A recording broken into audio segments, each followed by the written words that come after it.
And we are back with another reaction, another review from me to you, Mr. Trump, getting sexy, talking sexy. Mr. President, excuse me, Donald. But, let's see what we're talking about.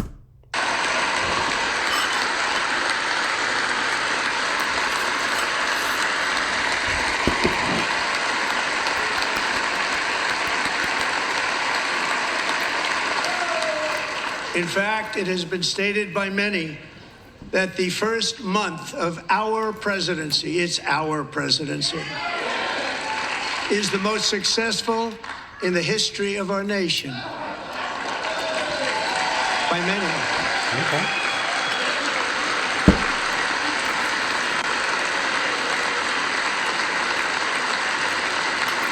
And what makes it even more impressive is that, do you know who number 2 is? George Washington. How about that? I don't know about that list, but we'll take it. Within hours of taking the oath of office, I declared a national emergency on our southern border, and I deployed the U.S. military and Border Patrol to repel the invasion of our country. And what a job they've done. As a result, illegal border crossings last month were by far the lowest ever recorded, ever.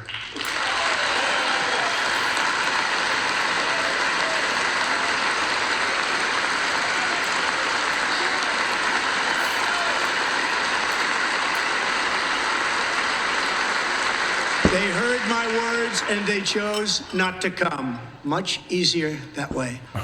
In comparison, under Joe Biden, the worst president in American history, there were hundreds of thousands of illegal crossings a month, and virtually all of them, including murderers, drug dealers, gang members, and people from mental institutions and insane asylums, were released into our country. Who would want to do that? This is my 5th such speech to Congress. And once again, I look at the Democrats in front of me, and I realize there is absolutely nothing I can say to make them happy or to make them stand or smile or applaud. Nothing I can do. I could find a cure to the most devastating disease, a disease that would wipe out entire nations, or announce the answers to the greatest economy in history, or the stoppage of crime to the lowest levels ever recorded.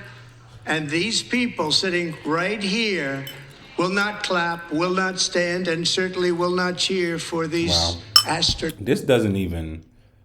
First of all, this lady right here, come on. I need to know who she is. She scares me, first of all. Okay. Besides that, Musk deals, it just doesn't. I just feel like these people are just like puppets. Like everyone is just like, oh no, you're not helping. Oh no, you're not. I just don't. I just don't understand these people. And this lady right here, she needs to be. We need to do some research on this lady because, I don't know about her. Astronomical achievements. They won't do it, no matter what. Five times I've been up here. It's very sad. And it just shouldn't be this way.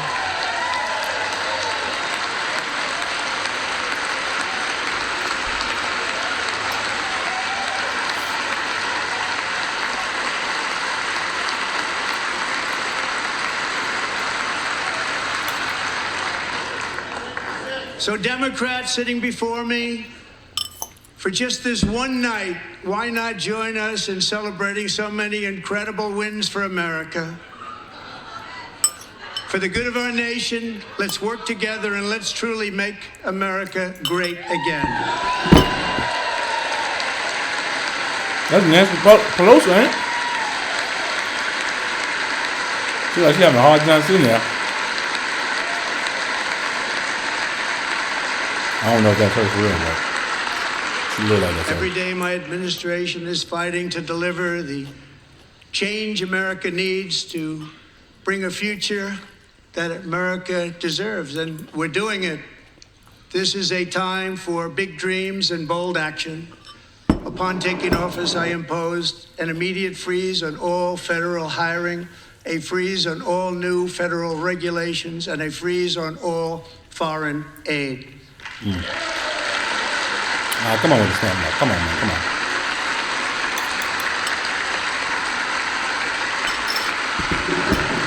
We are thankful. I terminated the ridiculous Green New Scam. I withdrew from the unfair Paris Climate Accord, which was costing us trillions of dollars that other countries were not paying. I withdrew from the corrupt World Health Organization.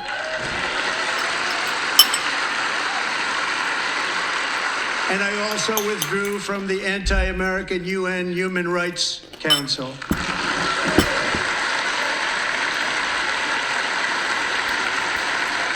We ended all of Biden's environmental restrictions that were making our country far less safe and totally unaffordable. And importantly, we ended the last administration's insane electric vehicle mandate, saving our auto workers and companies from economic destruction. Okay, you can stand for that. But it is a bunch of old people. It's like these people was around doing a goddamn prohibition, bro. Like he's probably like 7, 10. Like these people that's running the country. Like granny, I believe he's starting on to a hell of a stop. Everyone else is just old.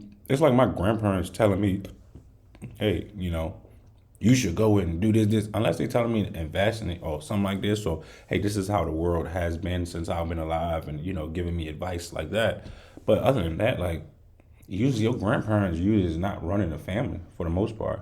You know, for the most part, your grandparents aren't running a family. Definitely 80, 85 years old. They're more in the house, chilling, relaxed. Like, I'm respectful of these people of this age being able to be out here and doing these things. But I feel like we need a president that's like 30, you know. I feel like we need a younger president, you know, a president that maybe they went into war and they was in the politics for a year and they had a bad upbringing. You know, maybe they went to jail for something or whatever the case may be. But, like, I feel like this, like, puppet of, like, oh, they did 26 years in the Senate or Congress or whatever, and now they're running for president. And they have the whole backing of the whole what. It's just like that's not even real life. Like these people had like made up lives from the beginning and no stress upon their life. It's like, you know, I don't want my president to have no stress ever that, you know, in their life. You know, I want my president got punched in the face. You know. Maybe got a little scar on his chin. I don't know. You know, maybe he had an abusive father or something. I wouldn't wish it up on anyone. But you get what I'm saying. I just feel like everything is just so like I don't know. I feel like we need to upgrade in this whole thing right here. Like we need to upgrade.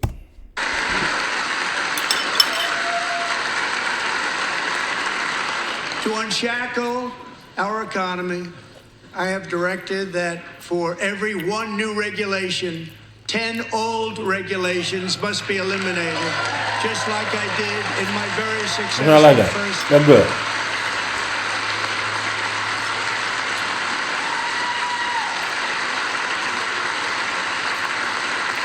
And in that first term, we set records on ending unnecessary rules and regulations like no other president had done before. We ordered all federal workers to return to the office. They will either show up for work in person or be removed from their job. That's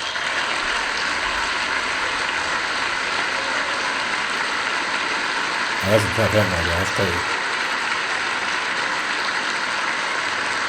And we've ended weaponized government where, as an example, a sitting president is allowed to viciously prosecute his political opponent, like me. How did that work out? Not too good. Not too good.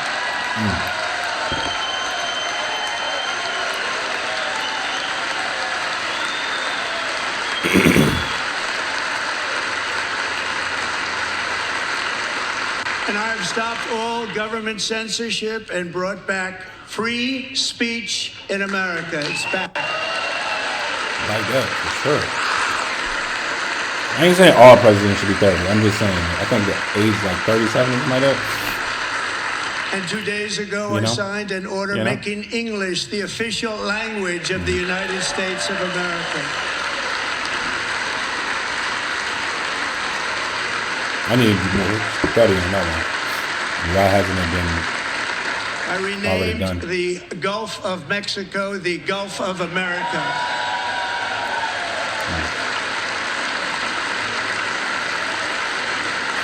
He has done a lot. If he can, he's done a lot. If he can do this, what he did in the first month, every month of his term, any president after that, or any president that's coming up for what do you call it?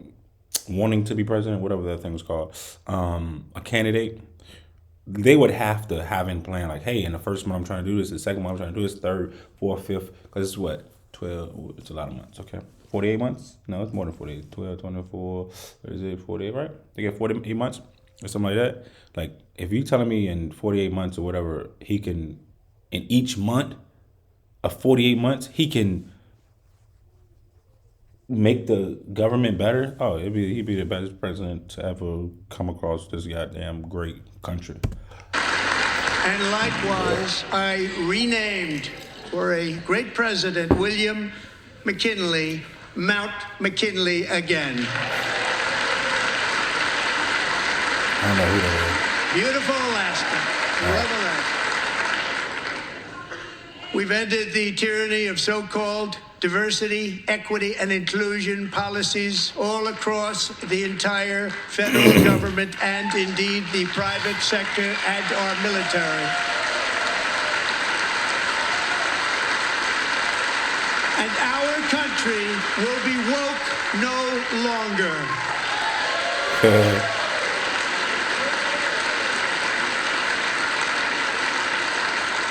Look, I don't have a problem with him in the diversity thing, only because my thoughts on it is, hire the best person. And granted, if you think, black people haven't been given the best opportunities and things of that sort, if we haven't been given the best opportunity, then of course we won't be the best candidate.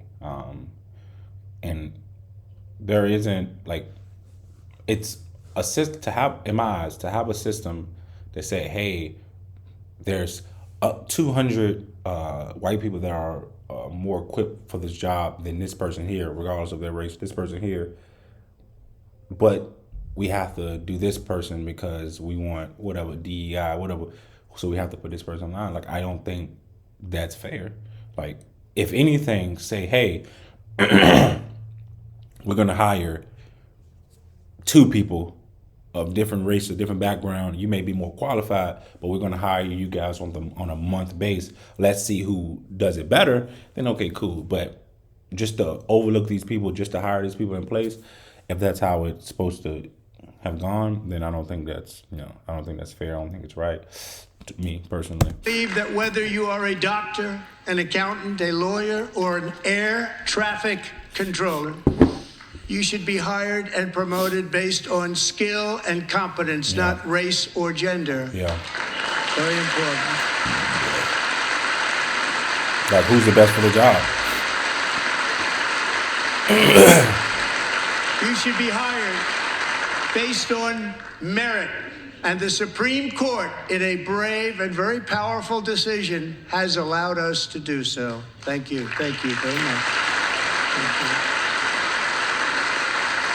We have removed the poison of critical race theory from our public schools, and I signed an order making it the official policy of the United States government that there are only 2 genders, male and female.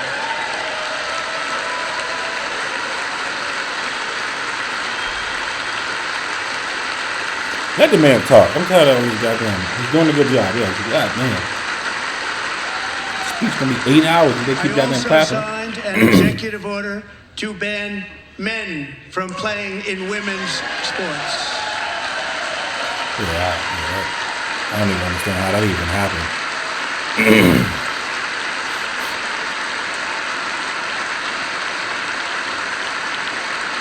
3 years ago, Peyton McNabb was an all-star high school athlete, one of the best, preparing for a future in college sports. But when her girls' volleyball match was invaded by a male, he smashed the ball so hard in Peyton's face, causing traumatic brain injury, partially paralyzing her right side, and ending her athletic career. It was a shot like she's never seen before. She's never seen anything like it.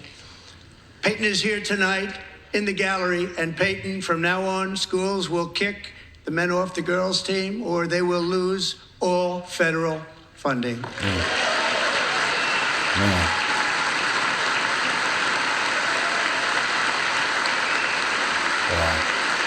That's crazy.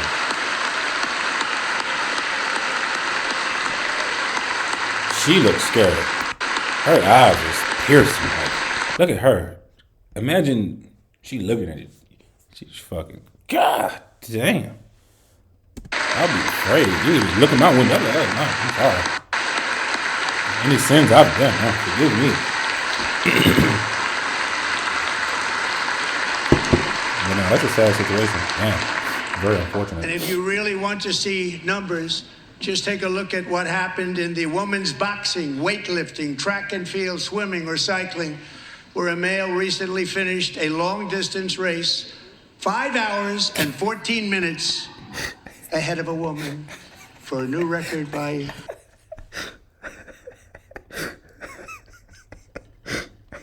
That's not funny, but 5 hours is insane. 5 hours. Broke the record by 5 hours.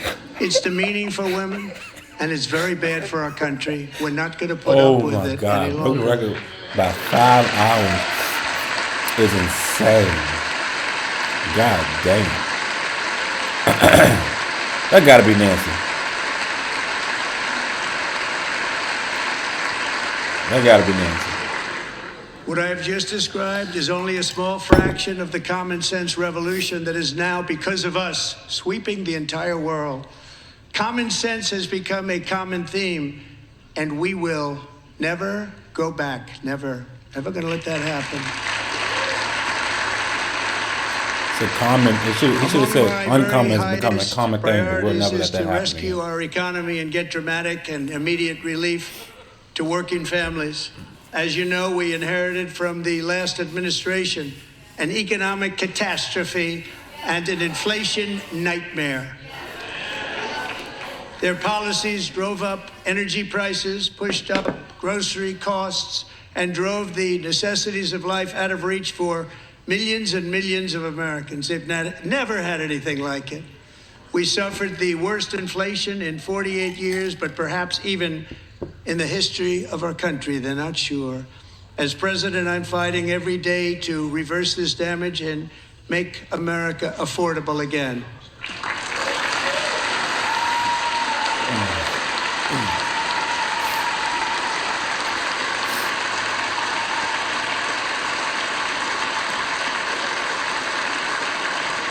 Joe Biden especially let the price of eggs get out of control. The egg price is out of control. And we're working hard to get it back down. Secretary, do a good job on that. You inherited a total mess from the previous administration. Do a good job.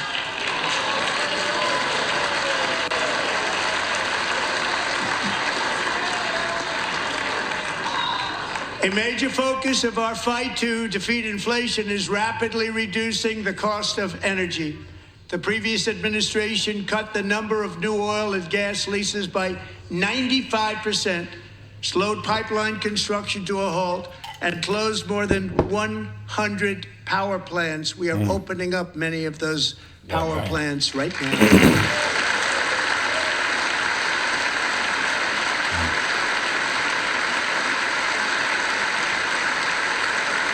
And frankly, we have never seen anything like it.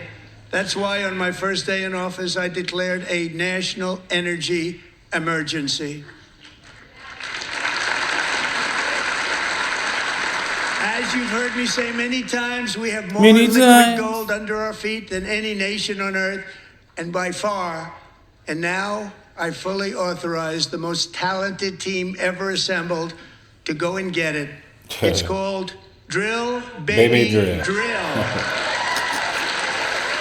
As long as it's safe, I'm fine with it. As long as it's safe, it's not causing any harm, I'm totally fine with it.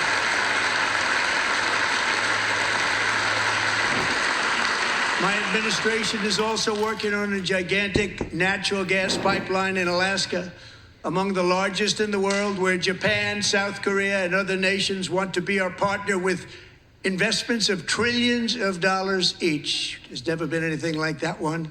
It will be truly spectacular. It's all set to go. The permitting is gotten. And later this week, I will also take historic action to dramatically expand production of critical minerals and rare earths here in the USA. Hopefully it doesn't mess up the air quality. That's the only thing I'm listening. All the drilling, all the what's name. Hopefully don't end up the ocean or To anything further like that. combat inflation, we will not only be reducing the cost of energy, but will be ending the flagrant waste of taxpayer dollars.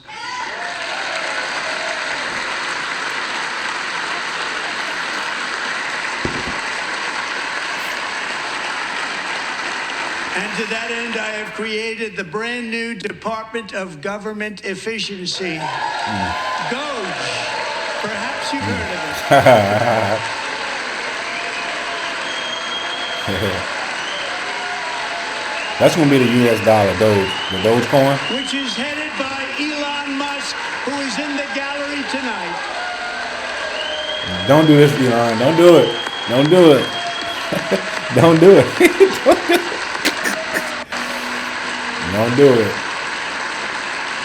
On the phone is crazy. On the phone is insane. Thank you, Elon. He's working very hard. He didn't need this. He didn't need this.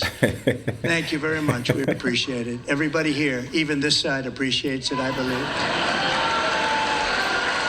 The shade They is just hilarious. don't want to admit that. Just listen to some of the appalling waste we have already identified.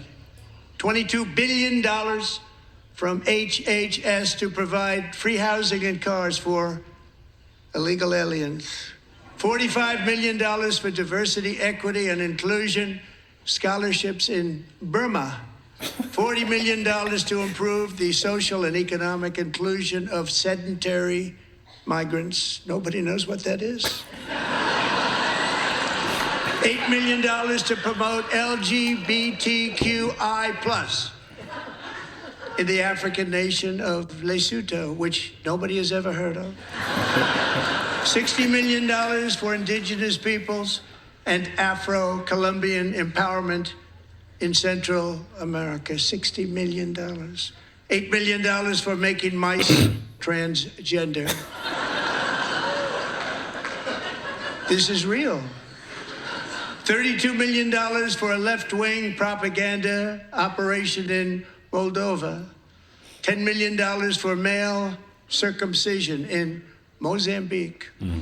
$20 million for the Arab Sesame Street in the Middle East. It's a program. $20 million for a program.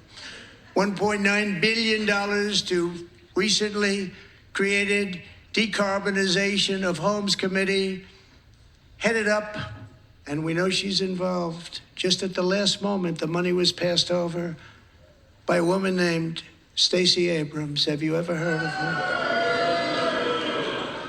A $3.5 million consulting contract for lavish fish monitoring. $1.5 million for voter confidence in Liberia. $14 million for social cohesion in Mali. $59 million for illegal alien hotel rooms in New York City. He's a real estate developer. He's done very well. $250,000 to increase vegan local climate action innovation in Zambia. $42 million for social and behavior change in Uganda. $14 million for improving public procurement in Serbia. $47 million for improving learning outcomes in Asia.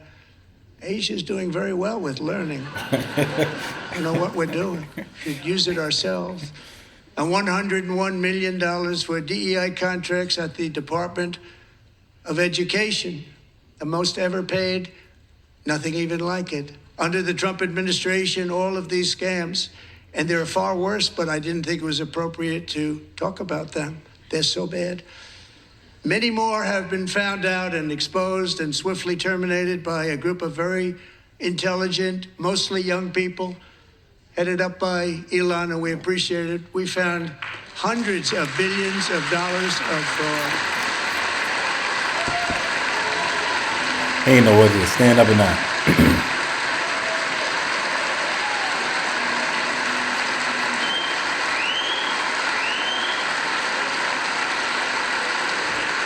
That's gotta be Nancy. The money and reduced our debt to fight inflation and other things. Taking back a lot of that money. We got it just in time.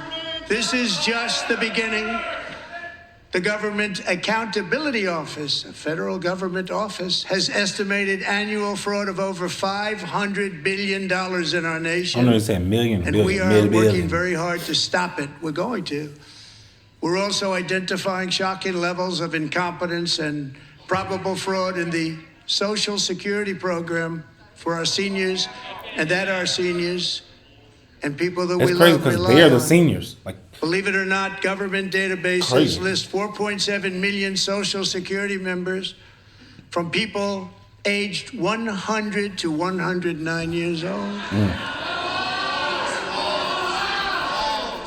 It lists 3.6 million people from ages 110 to 119. I don't know any of them. I know some people that are rather elderly, but not quite that elderly.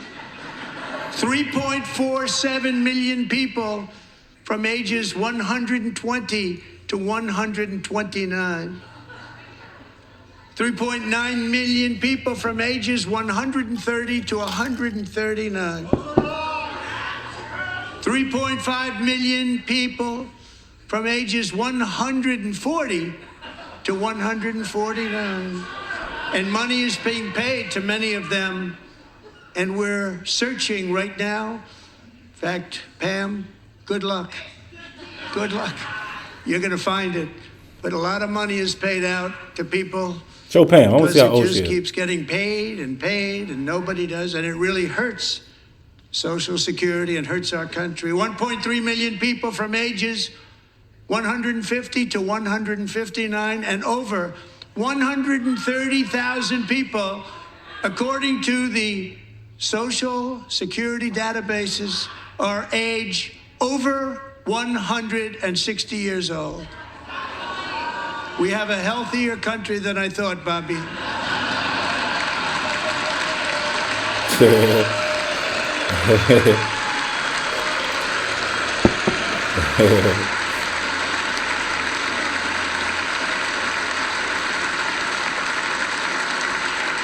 Including, to finish, 1,039 people between the ages of 220 and 229, one person between the age of 240 and 249, and one person is listed at 360 years of age.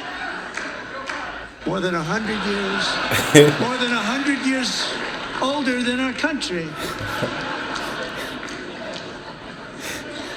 But we're going to find out where that money's going. And it's not going to be pretty. By slashing all of the fraud, waste, and theft we can find, we will defeat inflation, bring down mortgage rates, lower car payments and grocery prices, protect our seniors, and put more money in the pockets of American families. I don't believe the last part, put it in the pockets of American family. Only because I believe they know if they give the American people the money, they're going to spend it, and that's how the economy works. They're not banking on 80% of Americans holding the money, and I think that's why one of the stocks or something happened, one of the depressions, something happened that American people were saving too much money, and that's why the banking system is the way it are. I mean, the way they are is because too many people were saving money. Like if everyone in America just saved all their money, then the what do you call it? The economy, the flow of the money, it's not going to flow great. So I don't that part right there. It's more of like fluff. I just know if he knows putting money back into the American people, they're just going to spend more. We're going to spend. We're going to go out more. Like the economy is going to go better. But he's not banking on putting money in the pockets of like savings account. Don't never think that. Like pocket meaning like pocket to spend, not pocket to put in your savings. Today, interest rates took a beautiful drop, big, beautiful drop. It's about time. And in the near future, I want to do what has not been done in 24 years, balance the federal budget. We're going to balance it. That's tough.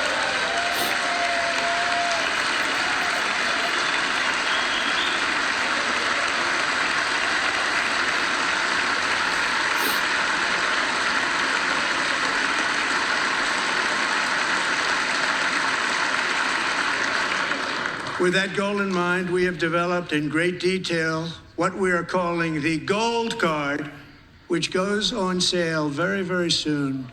For $5 million, we will allow the most successful job-creating people from all over the world to buy a path to U.S. citizenship. It's like the green card, but better and more sophisticated. And these people will have to pay tax in our country. They won't have to pay tax from where they came. The money that they've made, you wouldn't want to do that, but they have to pay tax, create jobs. They'll also be taking people out of colleges and paying for them so that we can keep them in our country instead of having them being forced out.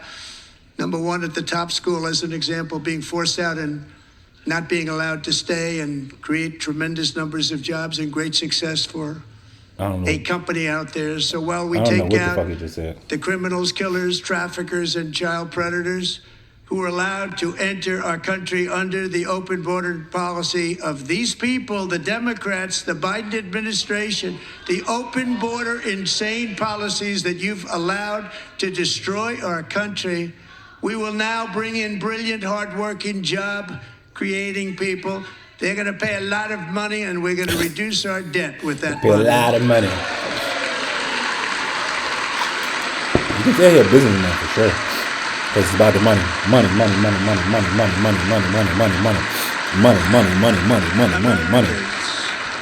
Have given us a mandate for bold and profound change. Gotta love it, though. For nearly 100 years, the federal bureaucracy has grown until it has crushed our freedoms, ballooned our deficits, and held back America's potential in every possible way.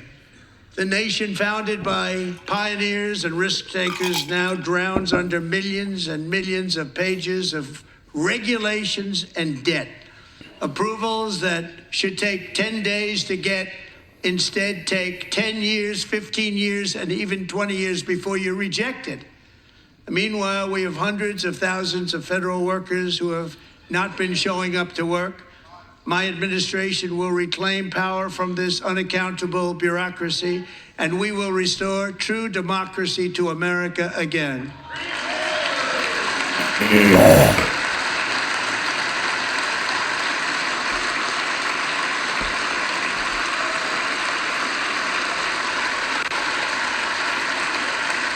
Any federal bureaucrat who resists this change will be removed from office immediately. Because we are draining the swamp. It's very simple. And the days of rule by unelected bureaucrats are over.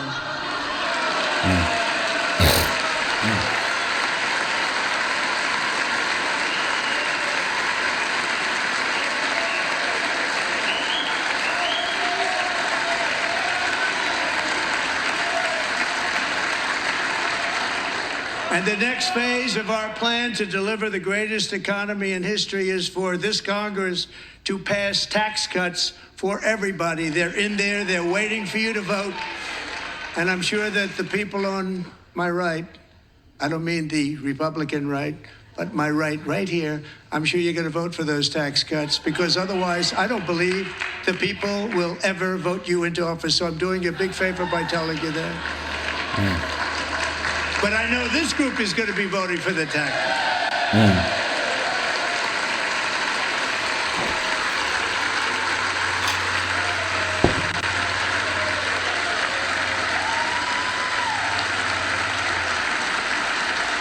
Thank you. It's a very, very big part of our plan. We had tremendous success in our first term with it. A very big part of our plan. We're seeking permanent income tax cuts all across the board.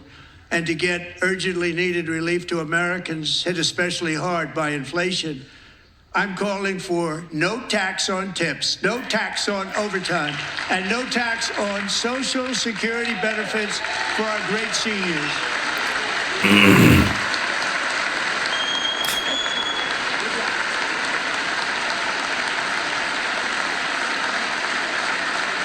I want to know who. And I also want to make interest payments on car loans tax deductible, but only if the car is made in America. That's tough, I know. Well, I don't know. I don't know, goddamn Ford. It's terrible. And by the way, we're going to have growth in the auto industry like nobody's ever seen. Plants are opening up all over the place. Deals are being made. Never seen. That's a combination of the election win and tariffs. It's a beautiful word, isn't it? That, along with our other policies, will allow our auto industry to absolutely boom. It's going to boom. Spoke to the majors today, all three, the top people, and they're so excited. In fact, already numerous car companies have announced that they will be building massive automobile plants in America, with Honda just announcing a new plant in Indiana, one of the largest anywhere in the world.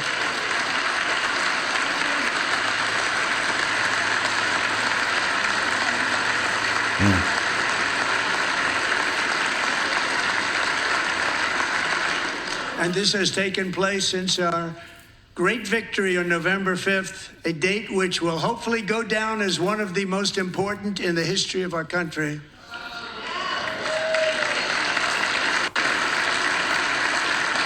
In addition, as part of our tax cuts, we want to cut taxes on domestic production and all manufacturing.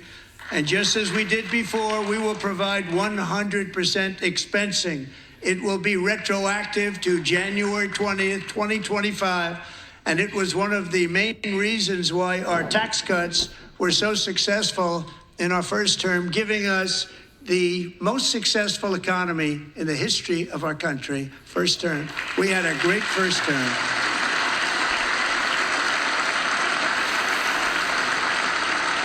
If you don't make your product in America, however, under the Trump administration, you will pay a tariff, and in some cases, a rather large one.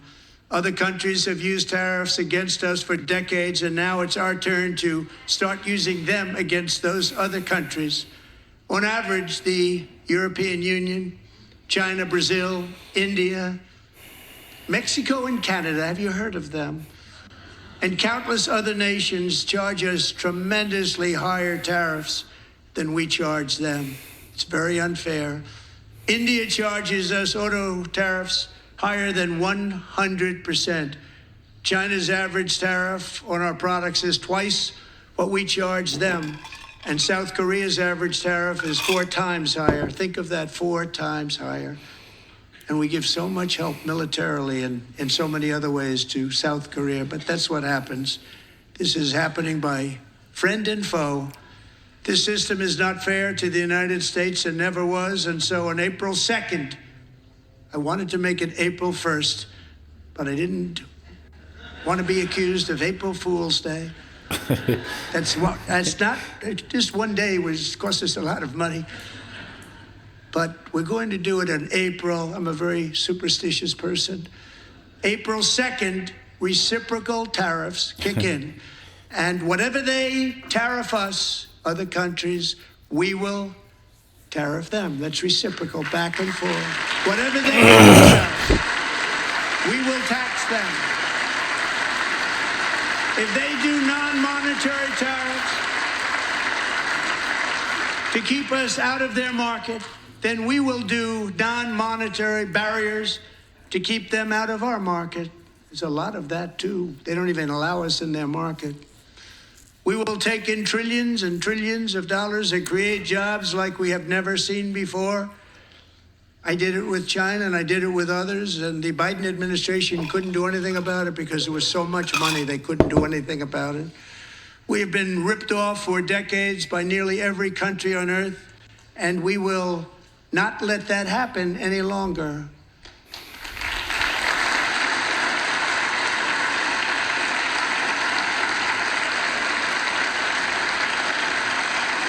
Much has been said over the last 3 months about Mexico and Canada, but we have very large deficits with both of them. But even more importantly, they've allowed fentanyl to come into our country at levels never seen before, killing hundreds of thousands of our citizens and many very young, beautiful people, destroying families.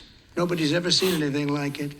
They are, in effect, receiving subsidies of hundreds of billions of dollars. We pay subsidies to Canada and to Mexico of hundreds of billions of dollars, and the United States will not be doing that any longer. We're not going to do it any longer.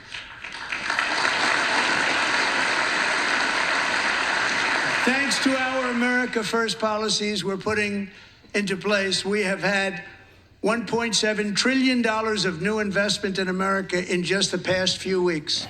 The combination of the election and our economic policies that people of SoftBank, one of the most brilliant anywhere in the world, announced a $200 billion investment. OpenAI and Oracle, Larry Ellison. You know, I'm gonna cut it here. But what I think he's doing, I think it's my opinion. I think it's brilliant. What I think he's doing is, I think we were about to go into like a recession, depression, and by cutting the deficit of the Congress or whatever of the government, but then also getting all these people on board by funneling money and putting money back into the economy, then he kind of put us in a recession or depression. What is a recession? But then it's gonna be a month or 2 months of like dead weight, and then everything's coming straight back to America, which will get us out of the recession. If that makes sense. Like, that's what I think is going on. Like, if another president would have came in and would have done the same thing, I think we would have been in a recession, depression, or whatever, for 4 years or 3 years or 2 years, and then it would have slowly came back. I think what he's doing is, hey, let's stop the budget, let's stop the spending, let's figure out what's going on. Okay, cool. We bringing jobs and stuff back to America. If not, we putting tariffs on you. So I don't care what y'all talking about. So you bringing workers, bringing money back into America, but then you stopping the spending. Stopping the spending means you lowering the budget of the spending, which is giving us more money. And it's only for the certain, let's say 6 months he's doing this, right? And then within year one, within like a year, month, 1.5, that's when the jobs are really coming in, because you gotta think about, you're talking about the factories and stuff like that. It's gonna take a year and a half to even probably build it, unless they adding on to another warehouse. So it's gonna take a year and a half to even put workers in there. But then you got to get training. So they'll train way before then. But you got construction bring money to America. So you building all these things, and construction, you building all these things. So it's a slow process. But essentially, we'll be in a recession during that time. Then that time before all these people coming in, we'll be in a recession, because it's creating jobs, but it's not creating enough jobs for where we're at. The inflation and all that shit's still high. But after that, you bring the money in, then everything flows, and it seems like it wasn't a recession, but it is one. So that's what I believe he's doing. He's like kind of covering up and bringing in more money, so we can't really get in a super recession, if that makes sense. I'm sure I kind of went all over the place, but that's my belief on it. So we'll see how this 2025, 2026, 2027, right? What are you in? 2025, 26, 7, 8, 9. He'll be there until 2029. He'll be leaving 2029, I think, something like that. So yeah, Yeah, we'll see. We'll see. He gonna be old as shit, boy. But yeah, we'll see. We'll see how it goes. That's my belief. That's what I believe. I believe that whatever. But you know what I'm saying. But that's all I have. If you made it this far, I appreciate it. The coffee is tearing my ass up right now. If you made it this far, I'm thankful and I'm appreciative. Um, don't forget to like, comment, and subscribe. Don't forget to make someone else happy, make them smile outside of yourself, and just be loving, man, and care for the people that's around you, because really that's all you have. If you don't have anyone around you, just be happy that you're alive, man. You know, you're still alive and you're still floating, you're still kicking, you're still figuring out things in life. So don't rush it, man. Just be happy. Till next time, peace and love and peace.